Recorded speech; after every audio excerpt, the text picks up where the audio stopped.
الحادثة الثانية حدثت مع شداد بن أوس، صحابي جليل. شداد بن أوس كان مريضا وذهب يزور الرسول صلى الله عليه وسلم، فرأى الرسول في وجه شداد الألم. قال: ما بالك يا شداد؟ الرسول يسأل عن أحوال صحابته: ما بالك يا شداد؟ قال شداد: لقد ضاقت بي الدنيا يا رسول الله.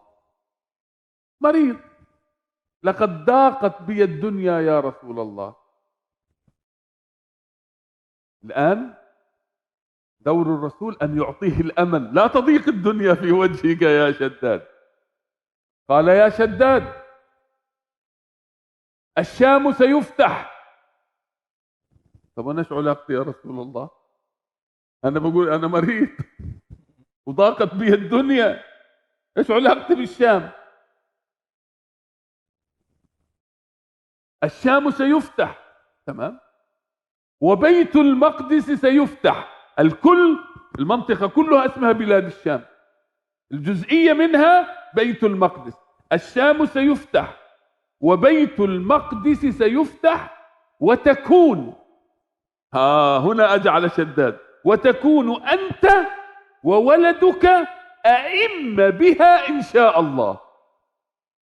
أنت يا شد المريض وضاقت بك الدنيا، لا، ربنا حيعيش فيك وحتعافى، وانت واولادك ستصبح ائمه في بيت المقدس. Kemudian وهذا الذي حدث، وهذا الذي بعد فتح بيت المقدس ذهب شداد هو واولاده، واصبح شداد علما في بيت المقدس. وعندما توفي دفن في مقبرة الرحمة المجاورة للمسجد الأقصى.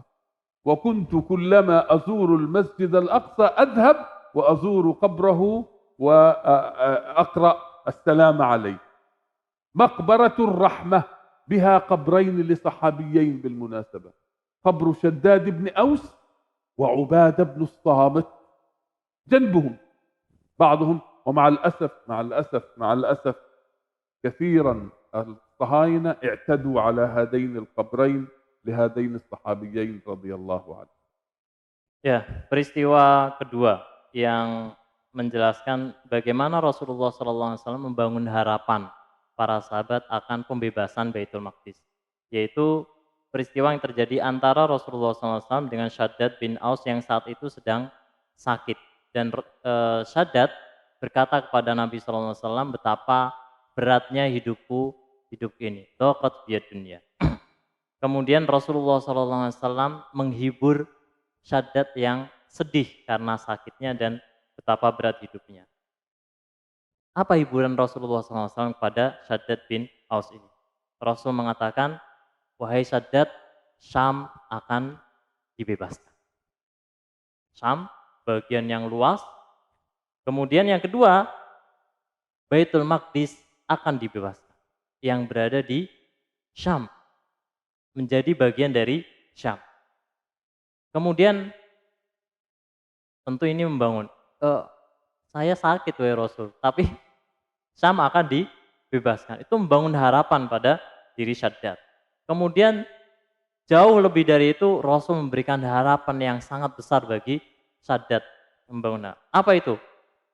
Dan engkau serta putramu kelak akan menjadi pemimpin di Baitul Maqdis.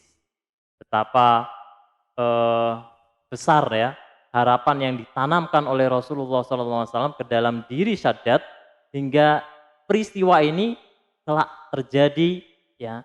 Dan saat Baitul Maqdis dibebaskan dan Shaddad dijadikan pemimpin ya di Baitul Maqdis, hingga bahkan dia wafat dan dikuburkan ya makamnya di Baitul Maqdis. Dan ada dua makam sahabat ya di Baitul Maqdis, yaitu Shaddad bin Aus dan satu lagi yaitu Ubadah bin Samit. Dan beliau Syekh Profesor Abdul Fattah Al-Waisi ketika Al-Waisi datang ke Baitul Maqdis itu biasa mendatangi kuburan Syaddad bin Aus dan Ubadah bin Samit dan berkata Assalamualaikum. Para ikhwan sekalian, eh, sangat disayangkan ya bahwa ada orang yang apa ya, menghalang-halangi untuk eh, melakukan ziarah ke kuburan Syaddad bin Aus dan Ubadah bin Samit. Padahal ini dua kuburan ini menjelaskan kepada kita akan peristiwa perkataan Nabi Shallallahu Alaihi Wasallam itu kepada Syaddad bin Aus. الاستراتيجية الأخرى ضمن الإعداد المعرفي قراءة سورة الإسراء كل ليلة قبل النوم. وهذه الحمد لله نحن نفعلها في هذا المخيم. كما ذكرت على أن هذه الرواية رواها الترمذي عن أم المؤمنين عائشة رضي الله عنها، وهذا الحديث صححه الإمام الألباني وقال هذا حديث صحيح. فهذه من ضمن الاستراتيجيات السيكولوجية والنفسية لإعداد الأمة إعدادا معرفيا، كان قراءة سورة الإسراء كل ليلة قبل النوم. Ya, strategi yang lainnya di dalam membangun persiapan ma'rifah itu, yaitu membiasakan untuk membaca Al-Isra ya sebelum tidur. Ini hadis atau pesan yang disampaikan oleh Rasulullah SAW kepada para sahabat. Hadis ini adalah hadis sahih, disahihkan oleh Al-Albani, diriwayatkan oleh Imam At-Tirmidzi dan dari Aisyah, Ummul Mukminin Aisyah radhiyallahu anha. Hadis itu mengisyaratkan kepada kita betapa pentingnya ya melakukan persiapan, diantaranya itu membangun pengetahuan dan kesadaran serta harapan akan pembebasan Baitul Maqdis. الاستراتيجية الأخرى في الإعداد المعرفي أن أصبح بيت المقدس مادة حوارية بين الصحابة والصحابيات.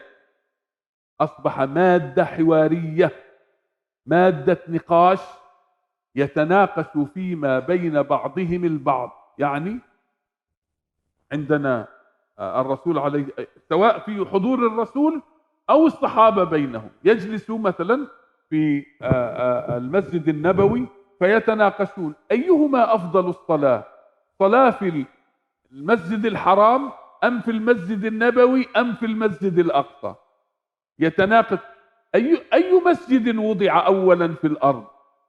فأصبح الصحابة يتناقشون نقاشا دائما في المدينة المنورة حول بيت المقدس والمسجد الأقصى المبارك، حتى أصبحت ما أسميه بلغة العصر، أصبح بيت المقدس ثقافة في مدينة رسول الله صلى الله عليه وسلم. الكل يتحدث عن بيت المقدس، بيت المقدس، بيت المقدس، حتى وصل الأمر إلى الخدم، إلى وصل إلى هؤلاء الذين يخدمون في بيوت الرسول صلى الله عليه وسلم وفي بيوت الصحابة. والمثال كما تفضل أخي حسين، ميمونة مولاة ابن سعد كانت خادمة عند رسول الله صلى الله عليه وسلم. يا ريتني أنا خادم عند رسول الله صلى الله عليه وسلم. فتأتي إليه تمثل نساء الأمة وتقول يا رسول الله أفتنا في بيت المقدس، قل لنا فتوى في بيت المقدس. فيقول الرسول صلى الله عليه وسلم أرض المحشر والمنشر، ائتوه فصلوا فيه. ميمونة والله ايش قال خريج اوكسفورد وكامبريدج، والله هذه الخادمة احسن من الذين يتخرجون بالبروفيسورية في اوكسفورد وفي كامبريدج. لا لم تقتنع او تريد طب انا لا استطيع. فقالت فإن لم نستطع أن نتحمل إليه يا رسول الله. يا الله، تضع فرضية حقيقية لأنه كانوا لا يستطيعون، البلد محتل. فتقول فإن لم أستطع أن أتحمل إليه، الرسول أعطاها جواب، قال اهد إليه زيتا فمن أهدى إليه كان كمن صلى فيه.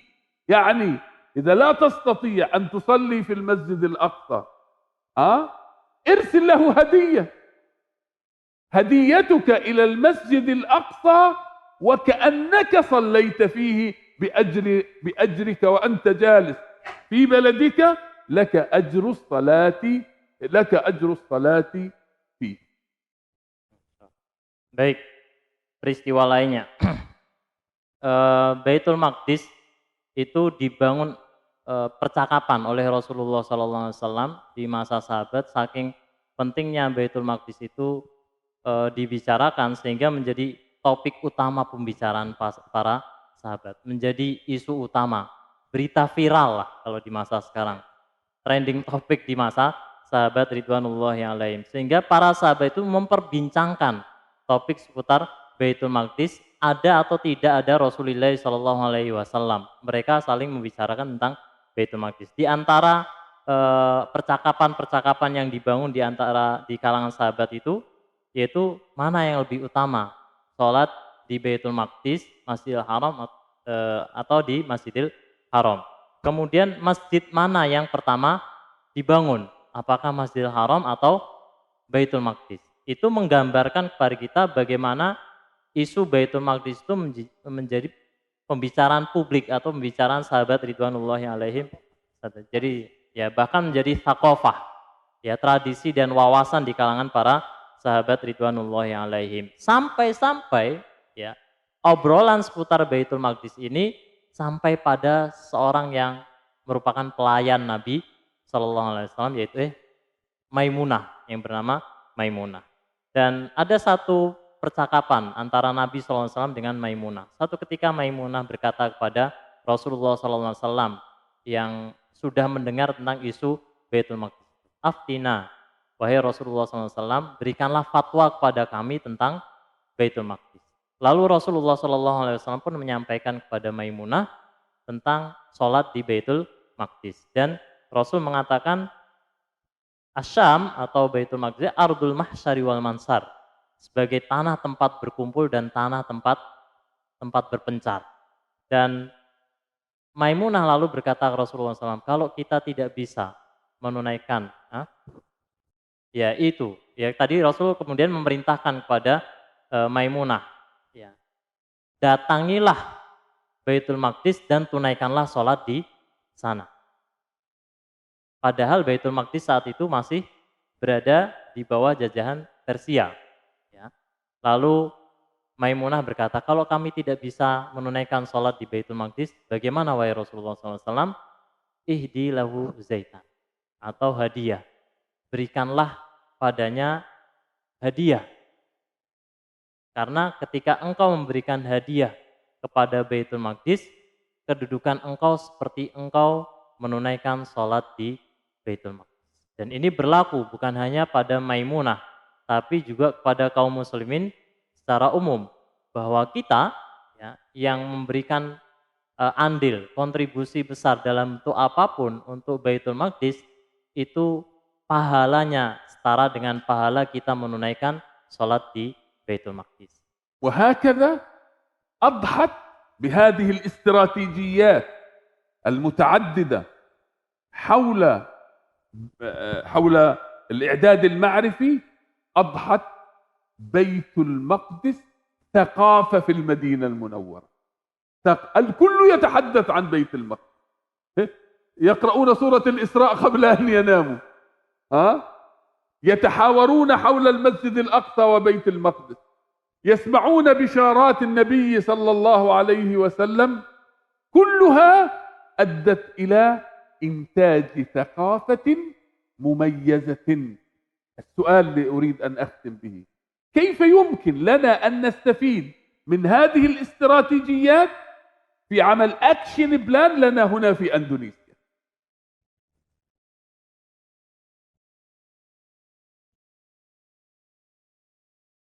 Tadi, baik.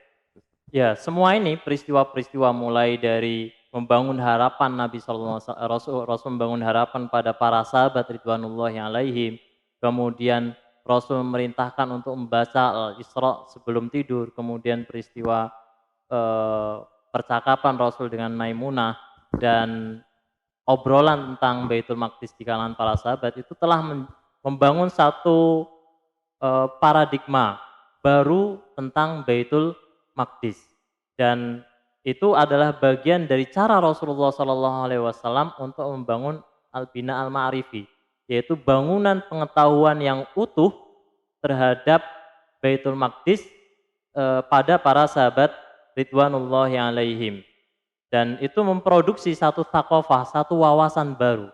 Lalu kalau kita bicara tentang Indonesia, bagaimana menerapkan apa yang diterapkan oleh Rasulullah SAW itu di masa sekarang di Indonesia misalnya. بناء على هذه الاستراتيجيات سأقترح النقاط الآتية. أولا النقطة الأولى إحياء مصطلح بيت المقدس في أندونيسيا، هذا الأول.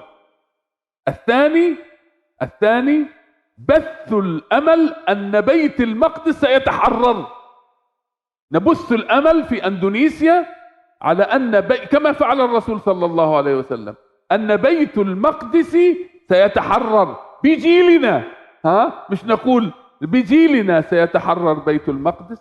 ثالثا تشجيع المسلمين على قراءة سورة الإسراء كل ليلة قبل النوم، أكشن 3.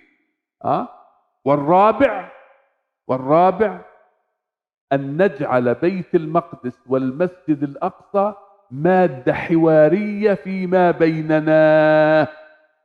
أضرب لكم مثال أفعله أنا شخصيا. مثلا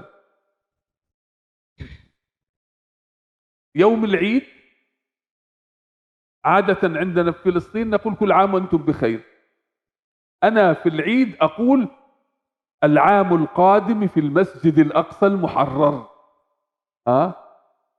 العام القادم، بدل ما أقول كل سنة وأنت طيب، كل سنة وأنت بخير، أقول العام القادم، يعني العيد القادم في المسجد الأقصى المحرر. إذا بدأ شهر رمضان الناس تقول يعني كل عام وأنتم بخير، أقول رمضان القادم نشهده في المسجد الأقصى المحرر. يعني فالناس، في ناس كثير ايش يعني، فتبدأ مادة حوارية مع المسلمين، انا اتكلم مع المسلمين مش مع غير المسلمين، فتصبح مادة حوارية. اذا جمعنا هذه الامور ستصبح في اندونيسيا حتى الان لا يوجد ثقافة بيت المقدس كما كانت بيت المقدس في المدينة المنورة. إذا فعلنا هذا نحن نقترب من التحرير، أن الناس كلها في أندونيسيا تتكلم عن تحرير بيت المقدس، عن بيت المقدس، تحرير المسجد الأقصى، وهذه تتصاعد درجة بدرجة إلى أن نصل إلى النقطة التي تؤدي إلى الإعداد الذي يليه. والله أعلم. Baik, para sekalian, sekarang bagaimana menerapkan apa yang diterapkan oleh Rasulullah SAW itu dalam konteks keindonesiaan di masa sekarang, di kita kaum muslimin di Indonesia pada khususnya. Yang pertama yang saya sarankan ya kepada kalian adalah kita menghidupkan atau membangun satu pemahaman yang utuh, pengetahuan dan kesadaran yang utuh di masyarakat Indonesia, terutama masyarakat muslim tentang istilah Baitul Maqdis ini. Kemudian yang kedua, membangun harapan bahwa Baitul Maqdis itu pasti akan dibebaskan, cepat atau lama. Kemudian yang ketiga, yaitu memotivasi, memprovokasi kalau boleh, agar orang-orang itu membiasakan dirinya, kalau enggak mulai dari kita, yaitu membiasakan membaca surat Al-Isra sebelum tidur. Kalau enggak setiap hari ya, sepekan sekali dan seterusnya. Kemudian yang ketiga yaitu menjadikan Baitul Maqdis itu sebagai isu utama atau trending topik pembicaraan kita di Indonesia. Itu nanti dalam prakteknya banyak sekali para ikhwan sekalian. Di sini, kemudian di media-media dan seterusnya menjadikan ini sebagai berita viral. Kemudian para ikhwan sekalian, satu contoh misalkan, bagaimana kita membentuk satu percakapan publik ya dalam menyebarluaskan ya isu tentang Baitul Maqdis. Misalkan kalau kita saat menunaikan sholat Id, kita kan Id ya, hari raya kita biasa mengatakan kullu am wa antum bi khair, taqabbalallahu minna wa minkum. Tambahi, tidak hanya itu, dengan katakan insyaallah kita sholat di Baitul Maqdis ya tahun depan. Insya Allah berikutnya kita akan sholat di Baitul Maqdis. Insya Allah tahun depan kita akan merayakan hari raya di Baitul Maqdis. Dan itu yang dalam keadaan muharrar, merdeka, dibebaskan. Itu bagian juga dari membangun harapan akan pembebasan Baitul Maqdis. Dan kalau kita lakukan ini secara masif, terus menerus, kita akan seperti apa yang dilakukan oleh Rasulullah SAW, melakukan satu pendekatan yang progresif, pendekatan yang nyata bagi upaya pembebasan Baitul Maqdis. Setahap demi setahap, naik sedikit demi sedikit, dan kita sebenarnya sedang melangkah ya dengan empat hal itu bagi upaya pembebasan Baitul Maqdis.